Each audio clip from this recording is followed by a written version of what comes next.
예, 오늘 이 말씀으로 요나의 기적이라는 말씀을 함께 말씀을 나누겠습니다. 어느 날 예수님에게 사람들이 자꾸 기적을 요구합니다.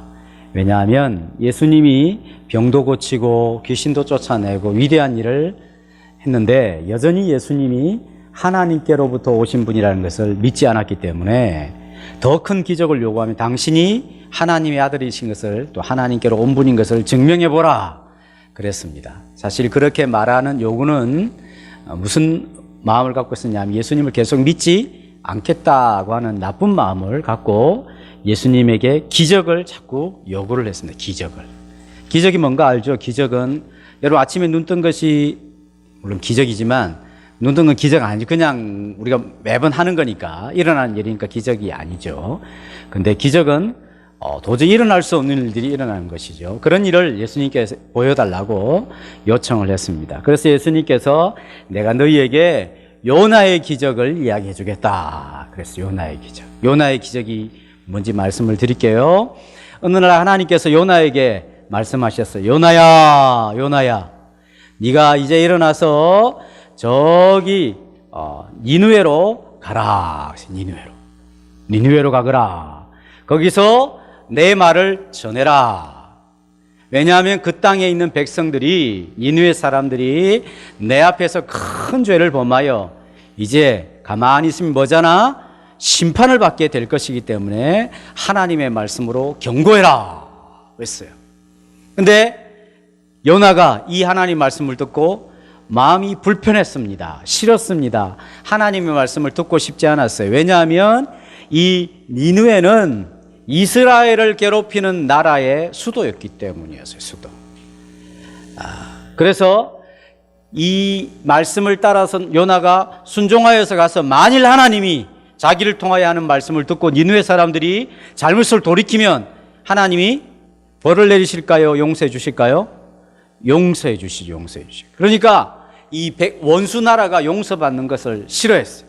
그래서 요나는 짐을 싸가지고 니느웨로 안 가고 반대편 다시스로 가기로 마음을 먹었어요. 그래서 항구에 갔더니만 마침 거기에 배가 있었어요. 배가 늘 있는 게 아니었는데 다시스로 갈 수 있는 그런 배가 생기게 된 거예요. 옳지 잘 됐다 싶어서 그래서 배를 탔습니다. 이제 바람이 불고 항해를 하기 시작하는데 한참을 가다가 이제 이 요나는 그냥 피곤해서 저 배 밑에 가서 잠을 쿨쿨 자고 있었습니다. 그런데 요나가 한참 잠을 자고 있는 동안에 어떤 일이 일어나냐면 갑자기 바람이 불기 시작했어요. 그러더니만 막 폭풍우가 일어나가지고 이제 배가 막 뒤집힐 것 같은 어려움이 생기게 됩니다.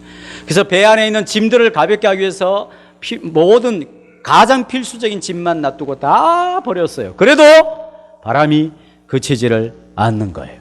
사람들이 자기가 섬기는 신을 불렀습니다. 태양신이시여, 무슨 신이요, 막 신을 빌었어요. 그런데도 바람이 잔잔해지지 않았어요. 그런데 한 사람이 배 밑으로 뚝 들어가 보니까 누가 자고 있었어요? 누가 자고 있었어요? 요나라고요. 요나가 굴굴 자고 있는 거예요. 세상에 이렇게 폭풍우와 비바람이 지는데도 요나는 굴굴 자고 있었어요. 건드려 깨웠어요. 여보시오, 지금 큰일 났어. 당신도 당신의 신의 이름을 부르시오. 지금 배가 폭풍우 속에서 뒤집혀서 우리가 다 죽을 것 같소. 요나가 이제 사람들에게 왔어요. 도대체 이 폭풍우가 왜 일어나게 되었을까? 왜 이런 우리에게 어려움이 있었을까? 그 이유를 잘 모르겠어요. 그래서 다 물어보니까 이유가 없는 거예요. 대답을 들을 수 없어요. 그때 마침 자고 있는 요나에게 당신은 왜 여기 오게 되었냐고 물었어요. 요나가 말을 했습니다. 사실은 하나님께서 내게 말씀을 하셔가지고 저 니느웨로 가야 하는데 하나님의 명령을 따라 가기가 싫어서 다시스로 가려고 이 배를 탔습니다. 어이쿠 큰일 났구나. 당신 때문에 지금 하나님이 진노 화가 나셔가지고 이 폭풍우를 몰고 와서 지금 우리가 다 죽게 생겼구나. 그때 요나가 말했어요. 그러니까 여러분들 진정하시고 나를 그냥 바다에 던지십시오. 나 때문에 이 폭풍우가 일어났으니까 나만 사라지면 이 폭풍과 잠잠해지게 될 것입니다. 알겠습니다 하고 이 사람을 던졌냐면 그런 게 아니고 어떻게 생사람을 바다에 던질 수 있겠어요, 그죠? 그래서 또 자기들이 막 열심히 노를 젓기도 하고 이렇게 해보기도 하고 또 짐도 더 그냥 바다에 버리기도 했는데 더 이상 어떻게 할 도리가 없는 거예요. 그래서 미안하지만 당신을 빠뜨려야 되겠소. 그래서 요나를 잡아가지고 하나 둘 해서 바다를 펑덩 빠뜨렸어요. 요나가 바다에 빠지게 했는데 물속으로 푹 가라앉았는데 거기에 이런 물고기인지 모르지만 아무튼 요나보다 엄청나게 큰 물고기가 한 마리가 나타났어요. 이것을 성경에는 하나님이 물고기를 준비해 두셨다 그랬어요. 그래가지고 이봐라 이게 뭐야 이거 뭐야 확 잡아먹었어요. 확 잡아. 꿀꺽 삼켰어요. 꿀꺽. 그래 꿀꺽 삼켰습니다. 거기서 이렇게 막 요나가 죽었어야 되는데 다행히 죽지는 않고 거기 들어가 보니까 문어도 있고 여러 가지가 많이 있죠. 이제 물고기 뱃속에 들어오게 된 거예요. 요나가 가만히 생각해 보니까 이 캄캄한 데 생각해 보니까 자기가 하나님께 너무 잘못한 것 같아요. 그래서 거기서 하나님께 기도해서 하나님 용서해 주세요. 용서해 주세요. 저를 다시 내보내 주세요. 그래서 하여튼 하나님의 말씀에 불순종한 것에 막 간절하게 기도를 했어요. 그런데 어떻게 된 판인지 이 물고기 가만히 있다가 이제 속이 안 좋지 확 해가지고 토해냈는데 요나가 육지로 토해졌다. 근데 거기 보니까 알고 보니 거기가 니느웨였어요. 니느웨. 어디죠? 하나님께서 가라고 명령하신 니느웨였어요. 그 요나가 거기서 40일 동안 돌아다니면서 여러분들의 죄가 너무나 커서 하나님께서 말씀하신 여러분들의 잘못을 깨닫고 하나님께로 돌아오지 않으면 이 니느웨 성을 하나님이 멸망시킨다고 하였어. 40일 동안 돌아다니면서 하나님의 말씀을 전했어요. 그러자 사람들이 자기들의 죄를 깨닫고 우리가 하나님께 잘못을 했습니다. 그렇게 고백하면서 자기 죄를 돌이키기 시작했어요. 그래서 하나님이 그 땅을 심판하기로 하신 것을 물리셨죠. 이것이 바로 요나 이야기입니다. 요나. 예수님이 말씀하셨습니다. 자, 요나의 표적을 너희에게 말해주겠다. 요나의 표적이 뭡니까? 요나가 물속에 빠져가 물고기에 꿀꺽 삼켰으면 어떻게 되는 것이 마땅하죠? 죽어야 되는데 안 죽죠. 그 배 안에서 기도하고 다시 살아나죠. 그러나 안 죽었다고 해서 요나가 안 죽은 것이 아니에요. 요나가 완전 죽어버렸죠, 그 안에서. 그리고 죽음을 통하여 새 사람이 되었습니다. 이 새 사람이 된 요나의 말씀을 듣고 니느웨 성 사람들이 자기의 죄를 깨닫고 돌이키게 되었을 때 하나님의 용서를 받게 된 것이죠. 우리 오늘 읽었던 32절 말씀 같이 읽어보겠습니다. 32절 시작. 심판 때에 니느웨 사람들이 일어나 이 세대의 사람을 정죄하리니 이는 그들이 요나의 전도를 듣고 회개하였음이거니와 요나보다 더 큰 이가 여기 있느니라. 요나보다 더 큰 이가 누구죠? 요나보다 더 큰 사람이 예수님이시죠. 예수님. 자, 요나의 말을 듣고도 니느웨 성 사람들이 아이고 우리가 하나님 앞에 잘못했습니다. 자기의 죄를 고백하며 하나님께 용서를 구했을 때 하나님이 그들을 용서해 주셨다고 한다면 요나보다 더 크신 예수님의 말씀을 듣고 내가 잘못했습니다. 하나님 용서해 주십시오 하면 반드시 하나님이 용서해 주시리라 하는 것이죠.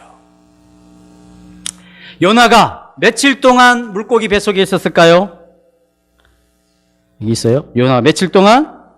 3일 동안 이 뱃속에 있었죠. 뱃속에. 예수님이 죽고 며칠 동안 무덤에 계셨죠? 3일 동안 계셨죠. 그리고 요나가 그 뱃속에서 죽진 않지만 죽음을 경험한 것이죠.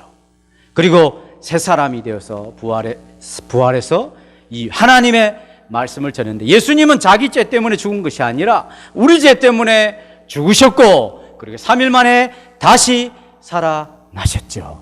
그래서 요나의 일은 장차 예수님이 십자가에서 죽으시고 3일 동안 무덤에 계셨다가 다시 살아나시는 일을 보여주는 그림자와 같은 일을 하는 것이죠. 그래서 예수님이 말씀하시기를 너희에게 무슨 하늘로서 새로운 표적을 보여주고 또 귀신을 쫓아내고 그 다음에 의사가 고치기 어려운 도저히 고칠 수 없는 병을 고쳐주는 그런 기적을 아무리 보여줘봐야 너에게 아무 소용이 없다. 중요한 것은, 더 중요한 기적은 내가 이제 너희들의 모든 죄를 대신하여 십자가에 죽고 3일이 있다가 다시 살아나게 될 것인데, 그러한 나를 믿고 너희의 잘못을 고백하며 하나님 앞에 용서를 구하라. 그러면 하나님으로부터 큰 용서를 경험하게 될 것이다. 예수님이 말씀하시는 것이죠. 우리가 이 땅에서 가장 큰 기적이 무엇일까요? 그것은 바로 예수님이 나를 위하여 십자가에서 죽으시고 나의 의로움을 위하여 다시 살아나셨다 하는 이 사실을 믿고 죄 용서를 받는 것이 가장 큰 기적이라고 할 수가 있습니다. 우리 어린이들과 우리 성도들이 이런 믿음이 있습니까? 그렇다면 그것은 내가 가장 큰 기적을 갖고 있구나, 가장 큰 하나님의 능력을 체험했구나, 이렇게 확신하는 것이 좋습니다. 다른 내 삶 속에서 특별한 기적을 요구할 것이 아니라 예수님이 나의 죄를 위하여 십자가에 죽으시고 나의 의로움을 위하여 3일 만에 다시 살아나신 그 사실을 확실히 믿고 살아가는 것이 가장 큰 기적임을 알고 그렇게 믿고 살아가시는 하나님의 사람들이 되시기를 바랍니다. 기도하겠습니다.